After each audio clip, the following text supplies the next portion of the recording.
Welcome back to my channel. मी सम्राट धनंजय धनवडे. आता मी आजी सोबत एक कृष्णाची गोष्ट सांगणार आहे.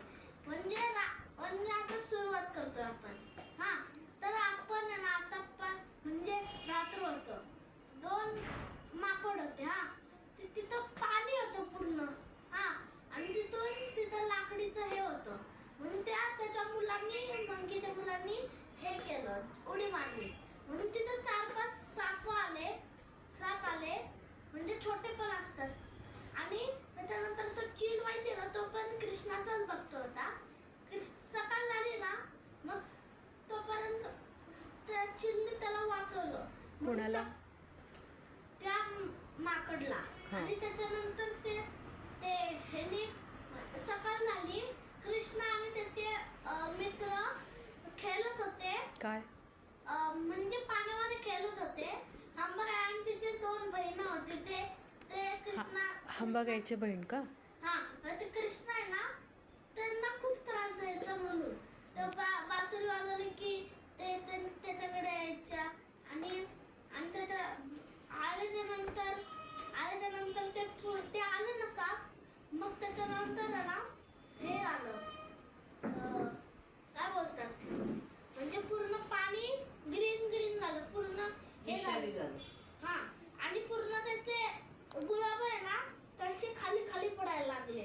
म्हणून आणि याच्यानंतर ते सापाला खूप मारतो. सगळ्यांना खूप मारतो. एक जणांना 1-2 वेळेला मारतो. म्हणजे दुसरं ते दोघांमधले मिक्स झालं ना, मग जोरात मारतो. पण 4 मिक्स झालं ना, मग जोरात मारतो. मग त्यांनी इथं असतं ना डायमंड, त्यांनी आहे ना त्याच्यावर बासुरी वाजवली होती. त्याच्यानंतर ते छोटे साप आले सेम टू सेम 4 हात. बासुरी कोणी वाजवली? कृष्ण. आणि छोटे साप आले ते पण 4च होते. ते बोलले इनको छोड़ दो. आणि मराठीत बोलले असते ना रे. साप हिंदीत बोलतात का?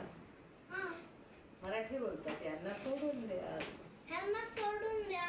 मग त्याच्यानंतर ते बोलले ह्यांना सोडून द्या. आणि कृष्ण बोलला तुम यहाँ पर क्यों आए हो? मतलब मराठीत ना बोलायचं. कृष्ण तुम्ही कशाला आले का? म्हणजे तुम्ही आहे ना आत्ता जावा आणि परत कधीच नका येऊ. लाइक शेअर कमेंट में बताना मेरा वीडियो कैसा लगा.